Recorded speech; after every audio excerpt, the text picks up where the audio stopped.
కాంగ్రెస్ ప్రభుత్వంపై తీవ్ర స్థాయిలో ఫైర్ అయ్యారు మాజీ మంత్రి కేటీఆర్. ఇందిరమ్మ రాజ్యం అంటే ఇళ్లు కూల్చడమేనా అంటూ ప్రభుత్వాన్ని ప్రశ్నించారు. కాంగ్రెస్ ప్రభుత్వం అధికారంలోకి వచ్చిన 2 ఏళ్లలో దాదాపు వేల సంఖ్యలో పేదల ఇళ్లను కూల్చారంటూ మండిపడ్డారు. భూదాన్ భూమి నిర్వాసితులను పరామర్శించిన కేటీఆర్ బాధితులకు అండగా ఉంటామన్నారు. భూదాన్ భూమి నిర్వాసితుల సమస్యలపై అసెంబ్లీలో గళం వినిపిస్తామని చెప్పారు. అసలు ప్రభుత్వం తప్పు చేయకపోతే ఆర్డీఓను ఎందుకు తొలగించారని ప్రశ్నించారు.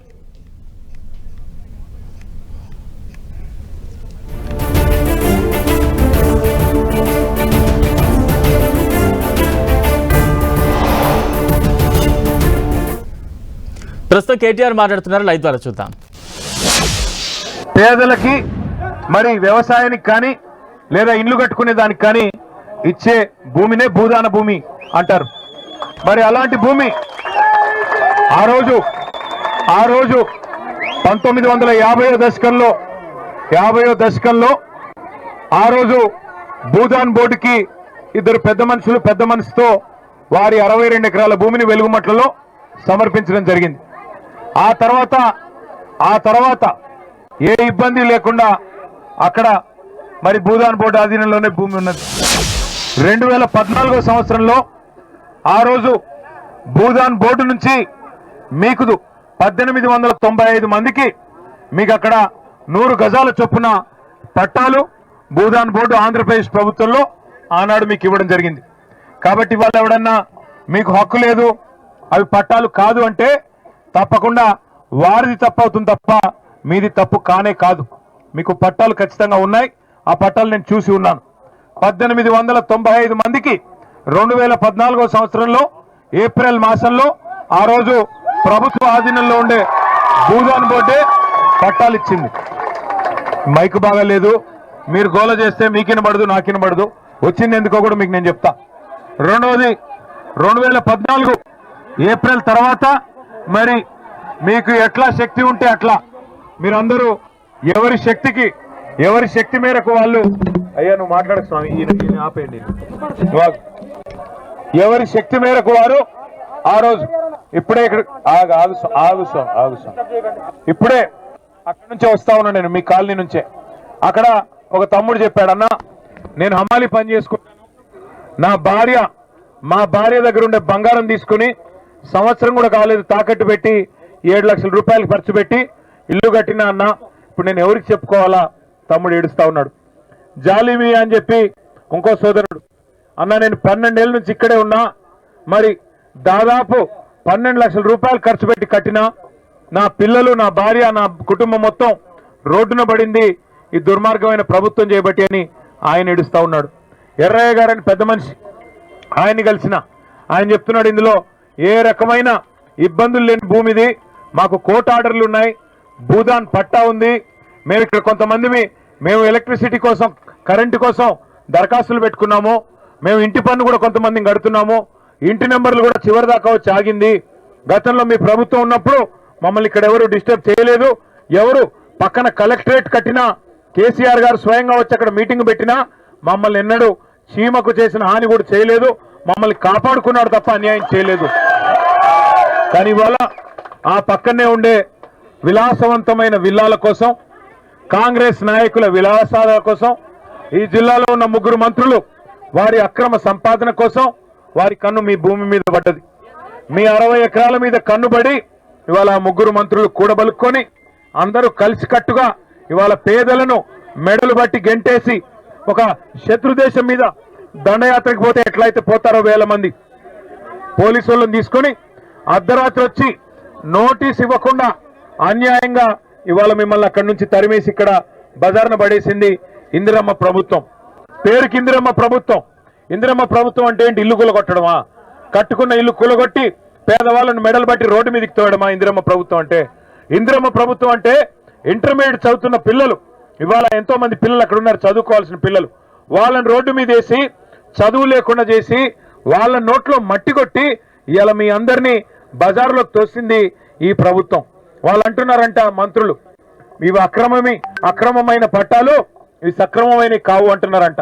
అక్రమమైన మీ పట్టాలు కాదు, సక్రమమైన మీ పట్టాలు. కానీ అక్రమమైన బుద్ధి, చండాలపు బుద్ధి, పేదల నోటి కాడి బుక్కలాక్కునే బుద్ధి ఈ దుర్మార్గమైన మీ ముగ్గురు మంత్రుల తప్ప మీది కానే కాదు. మీరు భయపడవాకండి, మీరెవరు భయపడవద్దు. ఒక్క మాట కేసీఆర్ గారు చెప్పమన్నారు మీకు, అది చెప్పడానికి నేను, అజయ్ అన్న, రవణ, మదన్న అందరం కూడా వచ్చాం, ప్రవీణ్ అన్న అందరం కూడా వచ్చాం. కేసీఆర్ సార్ చెప్పమన్నాడు మీకు, ఇంకొక రెండేళ్లలో మీ దయతో మీ దీవెనతో మళ్ళీ సార్ ముఖ్యమంత్రి అవుతాడు, పేదవాళ్ళ ఆశీర్వాదంతో అవుతాడు. కానీ మీరు అప్పటిదాకా ఎదురు చూసే పని కూడా లేదు. మీరు అప్పటిదాకా ఎదురు చూడండి అని కూడా నేను చెప్పట్లేదు. మేము మీ తరఫున మిమ్మల్ని ఎక్కడి నుంచి అయితే గెంటేశారో మీకు అక్కడే ఇల్లు కట్టించాలని, మీకు అక్కడే క్రమబద్ధం చేయాలని మీకోసం శాసనసభలో శాసన మండలిలో మేము కొట్లాడతాం. కానీ మీ మంత్రులు మాయగాళ్ళు, ముగ్గురు మంత్రులు కూడా మాయ చేస్తారు. లేదు మీ జిల్లా మంత్రులు, మీ మంత్రులు కాదులే కానీ మాయగాళ్ళు ముగ్గురు మీ జిల్లా వాళ్ళు. మళ్ళీ రేపు మళ్ళీ మీ మధ్యనే చిచ్చు పెడతారు. మీలో కొంతమందిని తీసుకొని పోయి 50 మందిని తీసుకొని పోయి ఎలిముద్రలు వేయించుకుంటారు, కొంతమందితో సంతకాలు పెట్టించుకుంటారు అధికారులు వచ్చి చీకట్లో. దయచేసి ఐకమత్యంగా ఉండండి, ఐకమత్యాన్ని చెదిరిపోనివ్వకండి. మీకు అక్కడనే ఇల్లు కావాలనుకుంటే దయచేసి ఎక్కడా సంతకాలు పెట్టకండి. మీకు అక్కడే ఇల్లు కావాలి, అక్కడే ఉండాలి మీ కుటుంబాలతో సహా అనుకుంటే మీరు పొరపాటును కూడా మీ ఐకమత్యాన్ని చెదిరిపోనీకండి. మిమ్మల్ని తీసుకెళ్తారు పక్క కొంతమందిని, అమ్మా నీకు ఇందిరమ్మ ఇల్లు ఇస్తాం నువ్వు రా అంటారు, ఇదిగో ఇదే ఇల్లు అని చూపెడతారు. ఎట్లా అయితే 6 గ్యారెంటీల పేరుతో చేతుల్లో గ్యారెంటీ చూపెట్టారో మళ్ళీ అట్లే అరచేతిలో వైకుంఠం చూపెడతారు, మళ్ళీ గుండు కొడతారు. అందుకే దయచేసి జాగ్రత్తగా వినండి. మీరు గెలవాలి అంటే ఐకమత్యం ముఖ్యం. మీకు అక్కడే ఇల్లు కావాలి అంటే తప్పకుండా న్యాయ పోరాటం చేద్దాం. ఇవాళ అధికారం వాడి చేతుల్లో ఉంది, అధికార యంత్రాంగం మొత్తం వాళ్ళ చేతుల్లో ఉంది, పోలీసు బలగాలు వాళ్ళందరూ వాళ్ళ చేతుల్లో ఉన్నారు. కాబట్టి ఇవాళ పేదవాడికి గొంతు లేదనుకుంటా ఉన్నారు. కానీ ఒకటి మాత్రం వాస్తవం, ప్రభుత్వం తప్పు చేసింది అని వాళ్ళ రాష్ట్రం మొత్తం తెలిసిపోయింది. మరి ఏ తప్పు చేయకపోతే ఆ ఆర్డీఓ గారిని ఎందుకు అర్జెంట్ గా ట్రాన్స్ఫర్ చేశారు? ఏ తప్పు జరగకపోతే ప్రభుత్వం నిజంగానే న్యాయం చేసింటే, ఓ ఆగవయ్యా స్వామి ఆగవయ్యా, మీ గురించే మాట్లాడుతుంటే ఎందుకు గుర్తించుకుంటున్నాం? నేననేది అలా ఒకటే, ఏ తప్పు జరగకపోతే, ప్రభుత్వం ఏ తప్పు చేయకపోతే ఎందుకు ఆర్డీఓ గారిని ఆకస్మికంగా ట్రాన్స్ఫర్ చేశారు? అర్ధరాత్రి వచ్చి దొంగల్లాగా ఎందుకు ఇళ్ల మీద పడ్డారు? ఎందుకు నోటీసులు ఇవ్వలేదు? ఎందుకు మీకు కోర్టుకు పోయే అవకాశం ఇవ్వలేదు? గతంలో కోర్టు మీకు ఆర్డర్లు ఇచ్చింది కదా, కోర్టు మీకు ఆర్డర్లు ఇచ్చింది. మీకు పట్టాలు లేకపోతే కోర్టు ఆర్డర్లు ఇస్తుందా? మీ వాదనలో న్యాయం లేకపోతే కోర్టు ఆర్డర్లు ఉంటాయా? కాబట్టి జరిగిన తప్పు ప్రభుత్వానిది, ఈ జిల్లాలోని ముగ్గురు మంత్రులది.